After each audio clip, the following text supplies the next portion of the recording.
Hello everyone, welcome to NTA JEE main test 91 chemistry discussion. I am Shashi. First question से start कर रहे हैं। Fish die in water body is polluted by sewage. तो fish जो die करती हैं वो रिडक्शन इन ऑक्सीजन के कारण डेथ होता है फिशेस का। और मतलब हॉट वाटर भी अगर पास किया जाए वाटर में तो भी ऑक्सीजन लेवल कम हो जाता है और उससे भी फिश की लाइफ को खतरा है। Blister copper is refined by stirring molten impure metal with green logs of wood. जब वुड से हम लॉक कर रहे हैं तो उस प्रोसेस को हम पोलिंग बोलते हैं। तो पोलिंग दो ही यहाँ पे गिवन है।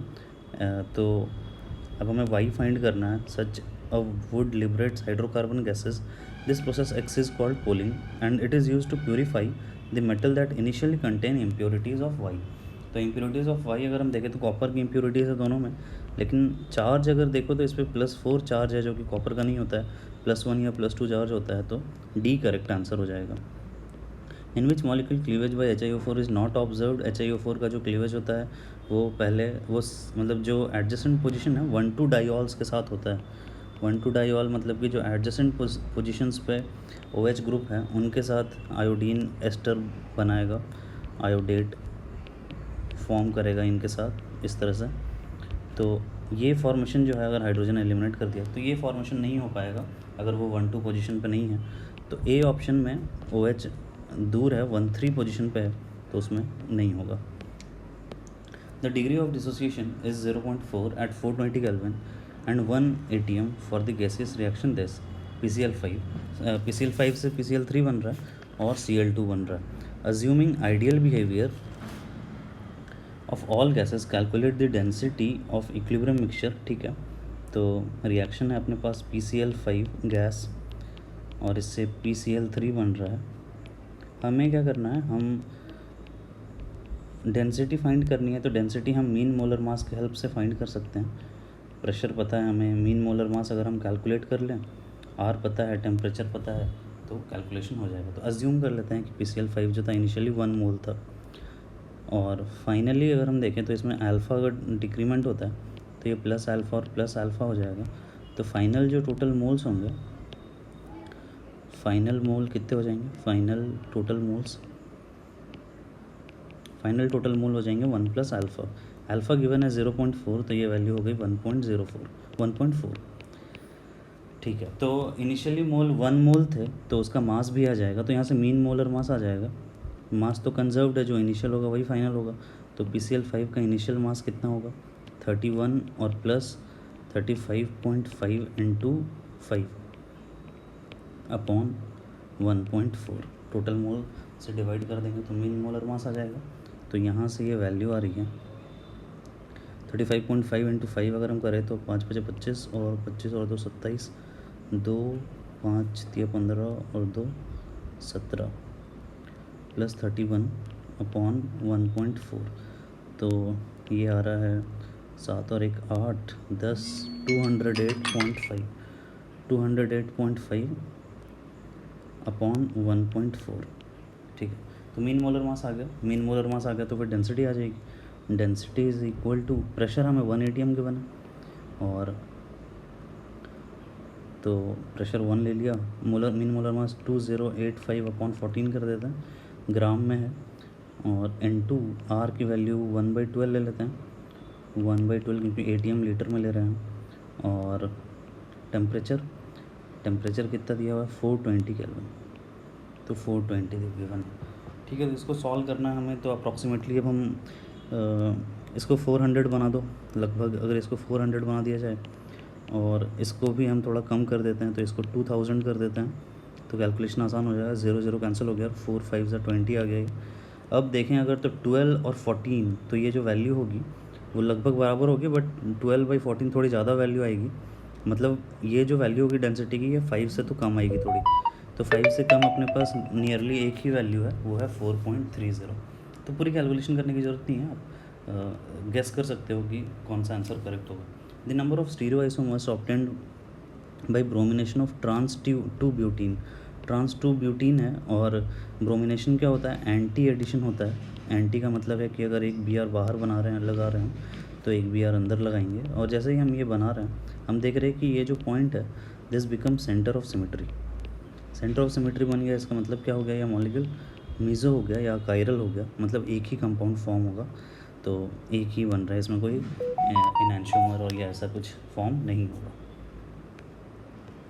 29.5 milligram of organic compound containing nitrogen was digested according to Zeldal method, and the evolved ammonia was absorbed in 20 ml of 0.1 molar HCl। ठीक है, तो NH3 का HCl के साथ रिएक्शन कराया तो ये NH4 प्लस बना होगा और Cl माइनस बना होगा। तो 20 ml लिया था इसमें, मतलब 20 इंटू 0.1 मतलब 2 मिलीमोल HCl लिया गया था। The excess of acid required, अब 2 मिलीमोल कम्प्लीटली कंज्यूम नहीं हुआ, कितना बच गया 15 ml ऑफ 0.1 मोलर, मतलब कि लेफ़्ट HCl जो था, लेफ़्ट HCl है 1.5 मिलीमोल। अगर इतना HCl बच गया है तो फिर कंज्यूम कितना हुआ, consumed 2 minus 1.5 millimole, 2 minus 1.5 millimole मतलब 0.5 मिलीमोल। और जितना HCl कंज्यूम हुआ उतने ही NH3 प्लस भी कंज्यूम हुए, और जितने मोल NH3 होंगे उतना ही मोल नाइट्रोजन भी होगा, मतलब यही equal to mole of nitrogen भी है। तो मोल ऑफ नाइट्रोजन आ गया अपने पास, और हमें पूछा है कि इतने मास में नाइट्रोजन का परसेंटेज बताओ। तो नाइट्रोजन का मास 0.5 और into 14 milligram upon total mass given है 29.5, तो यहाँ से आ जाएगा, इसको इंटू 100% कर देते हैं, ये भी मिलीग्राम है, तो ये आ जाएगा percent nitrogen in the given sample. तो यहाँ से इसको सॉल्व करेंगे अगर हम, तो फिर से अप्रॉक्सीमेटली ही सॉल्व कर लेते हैं। तो ये 14 है तो 2 पॉइंट समथिंग टाइम्स आ जाएगा, मतलब ये वैल्यू आ गई 50 अपॉन 2 पॉइंट समथिंग, तो 25 से थोड़ी कम वैल्यू आ जाएगी, मतलब 23.7 आ रही है। A sample of hydrate of barium chloride, barium chloride का हाइड्रेट है, मतलब BaCl2.XH2O मान लेते हैं, वेइंग 61 ग्राम, ठीक है, इसका 61 ग्राम है। Was heated until all the water of hydration is removed, तो इसको हीट किया हमने, ये इनिशियली 61 ग्राम का था, हीट करेंगे तो BaCl2 बन गया और XH2O निकल गया। और BaCl2 का जो ड्राइड है, मतलब इसका फार्मूला में इसका मास गिवन है ये 52 ग्राम, तो हमें पूछ रहा है कि x की वैल्यू बताओ। ठीक है, तो इस यहाँ से हम मोल अगर हम स्टैब्लिश करें तो मोल ऑफ BaCl2 जो है this is equal to mole of H2O upon x। तो मोल ऑफ BaCl2 का मास है 52 ग्राम, और मोलर मास कितना आ जाएगा 137 और प्लस 71 BaCl2 में, तो 8 10 208, तो ये 208 है, this is equal to mole of H2O। जितना मास बचा वो किसका था, H2O का, 9 ग्राम बच रहा है, तो 9 अपॉन और मोल्स 18 से डिवाइड कर दिया इंटू x, तो ये 9 2 जो 18 आ गया, ये 104 आ रहा है, और ये 2 टाइम्स कैंसिल हो रहा है, कैंसिलेशन आसान है, x इक्वल टू 2 हो जाएगा, तो BaCl2.2H2O है। Sodium sulphide is used in preserving squashing, ये सब आपको याद रखना पड़ेगा, किल बैक्टीरिया एंड जर्म्स में यूज़ होता है। वॉवल्ड ब्लैंक रिडक्शन, अगेन ये सब रिएक्शंस ज़्यादा अपने सिलेबस में नहीं है, ये बहुत ज़्यादा पेपर बनाने लगे हैं, तो फिर अब थोड़े सिलेबस के बाहर भी मूव करने लग गए। एनीवे, ये जो रिडक्शन मैकेनिज़्म है ये एस्टर को अल्कोहल में कन्वर्ट करता है, एस्टर टू अल्कोहल, जितने भी दोनों तरफ इसके R ग्रुप्स हैं, ROOR, इसको R1 और R2 बोल दें, तो ये R' और CH2OH बन जाएगा, और ये R2OH बन जाएगा, तो ये दोनों कन्वर्जन हो जाएगा, मतलब अल्कोहल में कन्वर्ट हो जाएंगे, तो एस्टर का कन्वर्जन होता है इसमें। जैसे H2PDA तो रोजनमंड रिडक्शन है, और reduction of anhydride with LiAlH4, इसका तो सच मेरे ख्याल से कोई नाम नहीं है। कार्बोनिल कंपाउंड का जो NaHgHCl के साथ रिडक्शन करते हैं तो क्लीमेंशन रिडक्शन, तो C ऑप्शन बच रहा है अपने पास। Which of the following is use to prepare a medicine which is use in making an important explosive RDX। Again ये सब मुझे तो नहीं लगता कि इतना ज़्यादा पढ़ना है, बट ठीक है। फॉर्मल्डिहाइड है इसका आंसर, याद होगा तभी कर पाएंगे। अगेन फॉर्मल्डिहाइड जो है वो NH3 के साथ कंबाइन होके और यूरोट्रोपिन बनाता है। यूरोट्रोपिन का भी फार्मूला अभी इन्होंने थोड़े टाइम पहले यूरोट्रोपिन का फार्मूला पूछा था, और कि कितने CN-C बॉन्ड है पिन, तो वो भी आपको एक बार इसका स्ट्रक्चर भी देख लेना चाहिए। तो फिर यूरोट्रोपिन को फिर हम HNO3 के साथ रिएक्शन कराते हैं, तो इससे RDX मिलता है। एनीवे, तो ये फॉर्मल्डिहाइड इसमें यूज़ में आता है।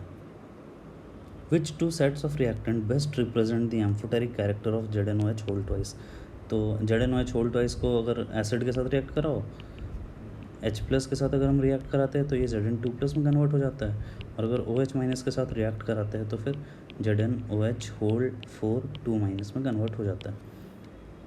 तो यही है, मतलब H+ और OH- के साथ एसिड और बेस नेचर रिप्रेजेंट करेगा ये अपना, मतलब एम्फोटेरिक रिप्रेजेंट करेगा। तो ZnOH whole twice and OH-, ZnOH whole twice and H+, इन दोनों के साथ हो जाए सेट 1 and 3। अगेन इसमें इनको प्रोडक्ट पूछना चाहिए था एक्चुअली कि H+ के साथ क्या बनेगा, OH- के साथ क्या बनेगा। क्वेश्चन कोई ज़्यादा सेंस नहीं बनाता है। The decreasing order of the bond movement of EH bond in NH3 PH3। तो बॉन्ड मूवमेंट मेरे ख्याल से बॉन्ड डाइपोल मूवमेंट पूछना चाहते हैं। बॉन्ड तो NH3 में तो सबसे ज़्यादा बॉन्ड मूवमेंट होगा, क्योंकि डाइपोल मूवमेंट जो इलेक्ट्रोनेगेटिविटी डिफरेंस है वो हाइयर है। डाउन द ग्रुप जब हम जाते हैं, जैसे फॉस्फोरस की 4.0 है इलेक्ट्रोनेगेटिविटी, इसके बाद ऑक्सीजन है 3.5 है, नाइट्रोजन है 3.0 है, और हाइड्रोजन की 2.1 होती है। फिर जब हम डाउन द ग्रुप मूव करते हैं तो फिर फॉस्फोरस की 2.1 रहती है, nitrogen, phosphorus, arsenic, bismuth, antimony, bismuth, तो ये सब जो है AsSb और इन चारों में ही कंपैरिजन किया हुआ, तो इसका 2.1 है और इनकी फिर वैल्यू और कम हो जाती है। तो फॉस्फोरस के केस में जो हाइड्रोजन और फॉस्फोरस बॉन्ड है वो बहुत ही ज़्यादा नॉन पोलर हो जाता है, क्योंकि दोनों की इलेक्ट्रोनेगेटिविटी बराबर हो गई है। तो इसकी वजह से PH3 सबसे कम हो जाता है, और NH3 तो सबसे ज़्यादा है ही, क्योंकि मतलब इलेक्ट्रोनेगेटिविटी सबसे हाईएस्ट है इसमें। और फिर डिफरेंस इलेक्ट्रोनेगेटिविटी का रिवर्स, मतलब हाइड्रोजन ज़्यादा इलेक्ट्रोनेगेटिव हो जाता है, तो बॉन्ड डाइपोल ये हो जाएगा आंसर इसका। The SN2 reaction involve back side attack and therefore results in Walden inversion, सही है। For which one of the following substrate shown would you be able to demonstrate that such a back attack. मतलब अगर आपको ये show करना है कि back attack हो रहा है तो उसको कायरल होना पड़ेगा। कायरल होगा तभी तो ऑप्टिकली एक्टिव था, और फिर आप शो कर सकते हो कि एक वैल्यू से उसकी वैल्यू चेंज होगी, कुछ और नई ऑप्टिकली एक्टिव नया कोई कंपाउंड बन गया जिसका कोई और वैल्यू है उस स्पेसिफिक रोटेशन का। तो जैसे 1 ब्रोमोप्रोपेन अगर हम देखें तो 1 ब्रोमोप्रोपेन में तो इसका अल्फ़ा 0 है, तो इसका अल्फ़ा 0 है, तो जो प्रोडक्ट बनेगा उसका भी अल्फ़ा 0 होगा, तो आपको पता ही नहीं चलेगा, आप रोटेशन मेजर नहीं कर सकते हो। 2 ब्रोमोब्यूटेन में आप रोटेशन मेजर कर सकते हो, जैसे अगर ये बाहर था और अगर आपने रिएक्शन कराया, इसका OH अंदर आ गया, मानो OH- या CN- के साथ रिएक्शन कराया तो ये अंदर आ गया, तो फिर यहाँ पे आप मेजर कर सकते हो, क्योंकि इसका कुछ अल्फ़ा होगा और ये फिर एक नया अल्फ़ा बन जाएगा। तो 2 ब्रोमोब्यूटेन करेक्ट आंसर हो जाएगा। The rate constant for the first order decomposition of certain reaction is described by the equation log K equal to this. At what temperature will its half life period be? 256 minute. तो what temperature पूछ रहा है हमें। देखो again इन्होंने option में थोड़ी गड़बड़ कर दिया है, मेरे ख्याल से इन्होंने एक्टिवेशन एनर्जी भी दे दिया है, तो ये एक्टिवेशन एनर्जी भी पूछना चाह रहे थे बट पूछा नहीं। जैसे अगर हमें एक्टिवेशन एनर्जी फाइंड करना है, ये लॉग के साथ दिया हुआ है। देखो आर्हेनियस इक्वेशन है K equal to AE⁻A/RT, log ln K बराबर ln A minus EA/RT, log में गिवन है तो लॉग K बराबर log A minus EA/2.303 RT। तो ये इक्वेशन हमें गिवन है, यहाँ से EA अगर हमें फाइंड करना है तो EA/2.3R this is equal to 1.25 into 10⁴। तो EA की वैल्यू आ जाएगी 1.25 इंटू 10⁴ इंटू 2.3 इंटू 8.314, इतना जूल आ जाएगा। ये किलो जूल में गिवन है, तो 10⁴ को 10⁻³ इंटू 10 लिख दीजिए और 10⁻³ को किलो जूल बना दीजिए, तो उससे आ जाएगा। इनको जब हम मल्टीप्लाई करते हैं तीनों को तो ये वैल्यू 239.33 किलो जूल आ जाती है। तो EA से कैलकुलेशन हो जाएगा, टेम्परेचर फाइंड करने की ज़रूरत नहीं पड़ेगी। और टेम्परेचर वैसे भी एक ही ऑप्शन में गिवन है, ऑप्शन सेट करने में गड़बड़ हो गई है।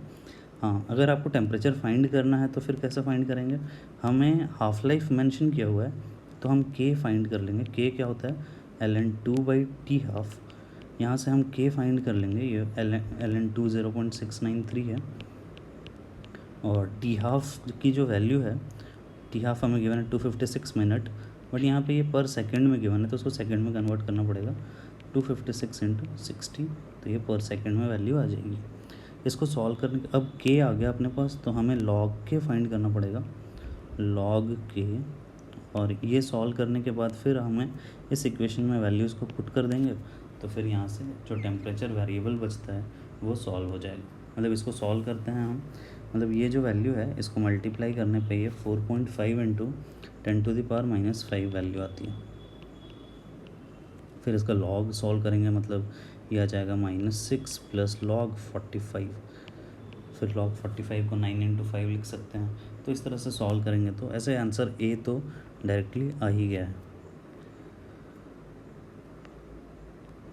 Role of ethylene glycol in radiator of vehicles is 2। तो इथाइलिन ग्लाइकॉल का एक ही रोल है, वो फ्रीजिंग पॉइंट कम कर देता है ताकि फ्रीज़ नहीं हो वाटर उसमें, और बॉइलिंग पॉइंट भी बढ़ा देता है। तो decreases the freezing point of water in winter and increases the boiling point of water in summer. The half-life period of this is 2.5 into 10⁵ year. In how much time is the quantity of the isotope reduced to 25%? देखो half life जो होता है, जो radio active DK होता है, वो क्या होता है, radio active decay first order reactions होती हैं, है ना। फर्स्ट ऑर्डर रिएक्शन है अगर, तो फिर A0 से A0/2 जा रहा है, तो फिर ये एक हाफ लाइफ लग रहा है, तो A0/2 से A0/4 मतलब 25% जाने में फिर से टी हाफ लगेगा, मतलब टोटल 2 टी हाफ लग रहा है, मतलब 2 इंटू 2.5 इंटू 10⁵ ईयर्स, तो ये वैल्यू आ जाएगी 5 इंटू 10⁵ ईयर्स, तो ये आ जाएगा option. When 0.04 Faraday of electricity is passed, Ca2+ का वेट बताना है, मतलब 0.04 मोल इलेक्ट्रॉन पास किया है। रिएक्शन लिखोगे तो 2 इलेक्ट्रॉन चाहिए इसको, तब 1 मोल Ca सॉलिड फॉर्म होगा। इतना मोल इलेक्ट्रॉन है, और 1 मोल इलेक्ट्रॉन मतलब 2 मोल इलेक्ट्रॉन से 1 मोल कैल्शियम बन रहा है, और 1 मोल कैल्शियम का मास कितना है, 40 ग्राम। तो यहाँ से मोल इलेक्ट्रॉन कैंसिल हो गया, मोल कैल्शियम कैंसिल हो गया, 220, और ये वैल्यू आ गई 0.4, मतलब 0.8 ग्राम आ गया। आसान क्वेश्चन होगा। विच one of the following options is correct for the spontaneity of reaction? Spontaneous reaction उसको बोलते हैं जो इसके लिए डेल्टा जी नेगेटिव हो। तो डेल्टा जी पॉजिटिव गलत है, गलत है, डेल्टा जी नेगेटिव दिया हुआ है, तो ये दोनों ही स्पॉन्टेनियस हो सकते हैं। डेल्टा एस से फ़र्क नहीं पड़ता, डेल्टा एस नेगेटिव हो पॉजिटिव हो, डेल्टा एच पर डिपेंड करेगा। तो मेरे अकॉर्डिंग तो दोनों सही है, बट डेल्टा एस सपोर्ट कर रहा है तो हम इसके साथ जा रहे हैं। विच one of the following does not have a pyramidal shape? इसका तो पिरामिडल शेप होगा, P है, CH3 है, CH3 है, और एक CH3 है, तो ये ट्राइगोनल पिरामिडल है। इसका भी तो ट्राइगोनल पिरामिडल होगा, सेम स्ट्रक्चर हो जाएगा। इसमें भी ट्राइगोनल। इसके अंदर क्या होता है, इसके अंदर नाइट्रोजन के जो लोन पेयर है वो सिलिकॉन के 3D ऑर्बिटल के साथ इन्वॉल्व रहते हैं, और ये जो बॉन्डिंग है ये SiH3 और एक और SiH3, तो इसकी जो 2p, इसका जो sp3 और हाइब्रिड ऑर्बिटल है, और इनके जो बॉन्ड्स हैं, मतलब इनके बीच में बेसिकली बॉन्डिंग हो सकती है 2p और 3D, 2p ऑर्बिटल और सिलिकॉन का 3D ऑर्बिटल, ये दोनों आपस में ओवरलैप करके और बॉन्ड बना सकते हैं, और बॉन्ड बनाने की वजह से ये कुछ डबल बॉन्ड का नेचर शो करना शुरू कर देता है। तो अगर डबल बॉन्ड का नेचर शो करना शुरू करेगा तो फिर इसकी हाइब्रिडाइजेशन क्या हो जाएगी, sp2 हो जाएगी, p डी बॉन्ड बोलेंगे। तो sp2 तो पिरामिडल शेप फिर इसका नहीं रह जाएगा। विच one of the following is most stable? Most stable देखें तो PF4CH3 है ना। तो PF4CH3 है, तो फिर CH3 का साइज़ तो बड़ा होगा फ्लोरीन से, तो हम इसको इक्वेटोरियल पोजीशन पे सोच सकते हैं। CH3 को एक्सियल पोजीशन पे लगाया हुआ है, 90 डिग्री पे होता है एक्सियल, जो कि गलत हो जाएगा। ये तो स्ट्रक्चर ही गलत है, क्योंकि फॉस्फोरस के पास लोन पेयर तो बचेगा ही नहीं, और D में भी लोन पेयर बनाया हुआ है, तो ये भी गलत है। CD तो लोन स्ट्रक्चर ही गलत है, हमें केवल ये डिसाइड करना है कि CH3 एक्सियल रखें या इक्वेटोरियल रखें। तो ये इसको हम इक्वेटोरियल रखेंगे क्योंकि बॉन्ड एंगल ज़्यादा है यहाँ पे 120 डिग्री का है, जिसकी वजह से ये ज़्यादा स्टेबल रहेगा। तो ए ऑप्शन हो जाएगा। 3-मिथाइल पेंट 2-इन HBrH2O2। 3-मिथाइल पेंट 2-इन बनाया, 3-मिथाइल बनाया और इसका रिएक्शन कराया HBr और H2O2। कौन सी रिएक्शन होगी? एंटी मार्कोनिकॉफ या खराश इफेक्ट जो बोलते हैं। तो यहाँ पे Br लग जाएगा। तो 2 कायरल सेंटर जनरेट हो रहा है, ये भी कायरल सेंटर बन रहा है, ये भी कायरल सेंटर बन रहा है। तो टोटल स्ट्रक्चर कितने हो जाएंगे? 4। Number of stereo isomer possible जो होगा वो 4 हो जाएगा, कोई सिमेट्री नहीं है। The average concentration of SO2 in the atmosphere over a city on a certain day is 10 ppm। मतलब 10 ppm मतलब 10 into 10 to the power -6 parts per million।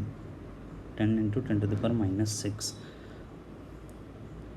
The average concentration दिया हुआ है when the average temperature is this, given that the average solubility of SO2 is this per ATM। तो solubility है 1.3653 molar पर ATM और ये इसकी कॉन्सेंट्रेशन एटमॉस्फेरिक प्रेशर को 1 ATM ले ले तो ये वैल्यू हो जाएगी 10 to the power -5 ATM।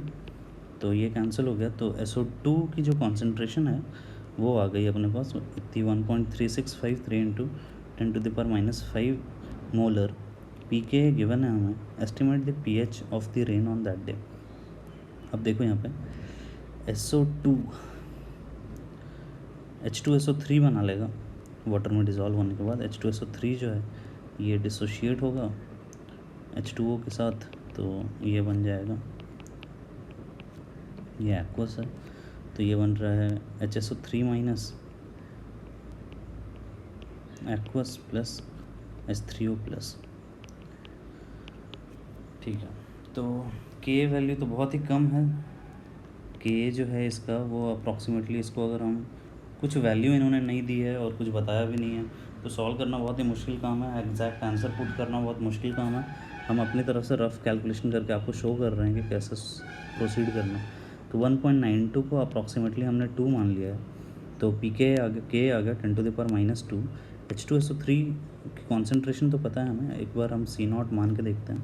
C0 माने तो -C0 अल्फ़ा हो जाएगा, ये C0 अल्फ़ा बनेगा, तो ये वैल्यू हो जाएगी C0 1 minus alpha C0 alpha. तो यहाँ से देखें कि ये जो है ये C0 square alpha square upon C0 1 minus alpha है। This is C0 alpha square upon C0 upon 1 minus alpha. यहाँ से अगर alpha square upon 1 minus alpha को देखें तो ये K अपॉन C0 आ रहा है।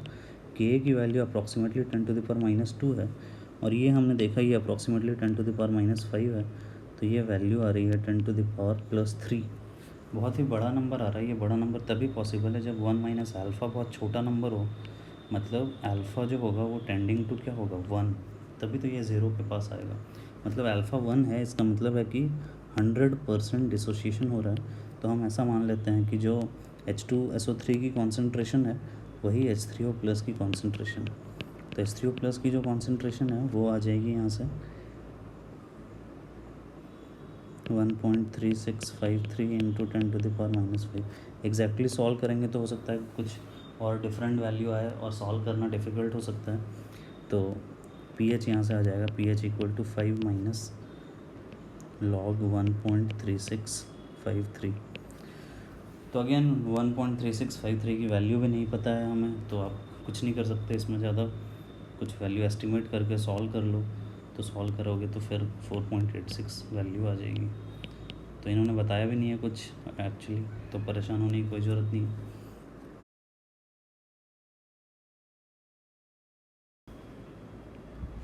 Hydrogen peroxide solution 20 ml reacts quantitatively with a solution of KMnO4 acidified with dilute H2SO4। ठीक है, तो H2O2 का रिएक्शन करा रहे हैं MnO4 माइनस के साथ, तो H2O2 ऑक्सीडाइज हो जाएगा। जैसे अगर हम रिएक्शन लिखें, मेरे ख्याल से 2-3 रिएक्शंस हैं, तो हम सारे रिएक्शंस को लिख लेते हैं। H2O2 MnO4 माइनस के साथ रिएक्ट करेगा, इधर लिख लेते हैं। चलो फर्स्ट रिएक्शन है H2O2 और ये MnO4 माइनस के साथ रिएक्ट कर रहा है, तो Mn2 प्लस बन जाएगा एसिडिक मीडियम में और O2 बन जाएगा ऑक्सीडाइज होकर। फिर क्या हो रहा है, तो इसमें दिया है कि दोनों का सेम वॉल्यूम लिया है हमने, तो मोल्स अकॉर्डिंगली ही आ जाएंगे। The same volume of KMnO4 solution is just decolourised by 10 ml of MnSO4 in neutral medium, simultaneously forming a dark brown precipitate of hydrated MnO2। तो जितना सेम वॉल्यूम मतलब 20 ml ही लिया है, तो मोल्स यहाँ से आ जाएंगे अपने पास। देखो MnO4 माइनस ये रिएक्ट कर रहा है MnSO4 मतलब Mn2 प्लस के साथ, और ये बना रहा है MnO2। कौन प्रोपोर्शनेशन हो रहा है, Mn ही ऑक्सीडाइज हो रहा है और Mn ही रिड्यूस हो रहा है। और फिर ये बोल रहा है कि जो MnO2 बना है, the brown precipitate is dissolve in 10 ml of sodium oxalate. तो MnO2 जो बना है इसको हमने C2O4 2 माइनस में डिज़ोल्व कर दिया, तो MnO2 से रिड्यूस होकर Mn2 प्लस में चला जाएगा और C2O4 माइनस ऑक्सीडाइज होकर CO2 में आ जाएगा। तो ये 3 रिएक्शंस हमें बैलेंस करनी है और इनके बेसिस पे हमें सॉल्व करना है। पहले रिएक्शन बैलेंस कर लेते हैं। तो MnO4 माइनस +7 है और +2 मतलब 5 इलेक्ट्रॉन का चेंज है, और O2 को देखे -1 है और यहाँ पे 0 है, तो 2 ऑक्सीजन में 2 इलेक्ट्रॉन का चेंज, तो उसको बैलेंस करने के लिए इसको 2 से मल्टीप्लाई कर दिया। और मैंगनीज में 5 इलेक्ट्रॉन का चेंज, तो इसको 5 से मल्टीप्लाई कर दिया। बाकी H2O H+ से हमें ज़्यादा मतलब नहीं है, वो बैलेंस हो जाएंगे। MnO2 को बैलेंस करने के लिए एक और Mn ऐड कर देते हैं। अब ये +7 है और ये +4 है, ये +2 है और ये +4 है, तो यहाँ पे 2 इलेक्ट्रॉन का चेंज है, तो इसको 2 से मल्टीप्लाई कर दो। और यहाँ पे 3 इलेक्ट्रॉन का चेंज है, तो इनको 3 से मल्टीप्लाई कर दो, तो ये भी बैलेंस हो गया। लास्ट रिएक्शन को देखें तो Mn +4 से +2 पे जा रहा है, मतलब 2 इलेक्ट्रॉन का चेंज है, और कार्बन बैलेंस कर देते हैं 2 ऐड करके। ये +3 स्टेट पे है और ये +4 स्टेट पे है, तो एक कार्बन में 2 इलेक्ट्रॉन का चेंज है, तो 2 कार्बन में 2 इलेक्ट्रॉन का चेंज है, तो ये तो बैलेंस्ड है। अब देखो लास्ट स्टेप से शुरू करते हैं। Brown precipitate is dissolve in 10 ml of 0.2 molar sodium oxalate. मतलब इसका कितना मिलीमोल आया, 2 मिलीमोल। मतलब MnO2 कितना है, 2 मिलीमोल। इक्वल रिएक्ट करेंगे। अब MnO2 अगर 2 मिलीमोल है, तो यहाँ से MnO4 माइनस के मोल्स आ जाएंगे, क्योंकि MnO2 टोटल कितना था, 5। मतलब moles of MnO2 upon 5 equal to mole of MnO4 minus upon 2। तो मोल ऑफ MnO4 माइनस कितना आ जाएगा, 2/5 इंटू मोल ऑफ MnO2 था 2, तो 4/5 मतलब 0.8 मिली मोल। तो MnO4 माइनस आ गया, मोल्स MnO4 माइनस के मोल्स आ गए यहाँ से, तो ये 0.8 मिली मोल आ गया। और वॉल्यूम सेम दिया है, यहाँ पे जितना है यहाँ पे भी इतना ही है, तो वॉल्यूम सेम है तो मोल्स सेम आएंगे। तो यहाँ से H2O2 के मोल आ जाएंगे। Mole of H2O2 is equal to 5/2 times moles of MnO4 minus. तो MnO4 माइनस के मोल्स हैं 0.8, तो ये वैल्यू आ गई 2 0.4, और ये आ जाएगा 5 इंटू 0.4 मतलब 0.2 है ना, 5 हो गए 20, तो 2 मिलीमोल आ गया ये।